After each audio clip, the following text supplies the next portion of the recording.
வணக்க நண்பர்களே, welcome to the cricket mind. India versus England test மேட்ச்சில் வந்து பார்த்திங்கன்னா எக்கச்சக்க ரெக்கார்ட்ஸ் வந்து படைக்கப்பட்டிருக்கு.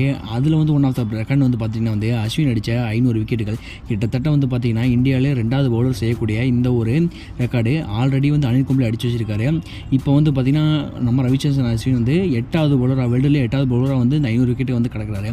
ஸோ இதுக்கப்புறம் வந்து பார்த்திங்கன்னா ஃபஸ்ட் கிளாஸ் கரியரில் வந்து நம்ம ரவீந்திர ஜடேஜா வந்து 500 விக்கெட்டுகளை வந்து கடந்திருக்காரு.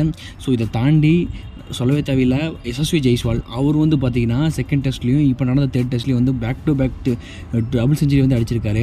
ஸோ இந்த ரெக்கார்டை வந்து பார்த்திங்கன்னா இப்போ தற்போது இதில் விராட் கோலி தான் பண்ணியிருக்காரு. விராட் கோலியோட ரெக்கார்டை வந்து பிரேக் பண்ணியிருக்காரு, நம்ம சமன் பண்ணியிருக்காரு எஸ்எஸ்வி ஜெய்ஸ்வால். ஸோ இதை தாண்டி வந்து பார்த்திங்கன்னா இங்கிலாந்தில் ஒரு சாதனை வந்து படைக்கிறதுக்காக வெயிட் பண்ணிகிட்டு இருக்கு. அது வந்து மேசிவான சாதனை.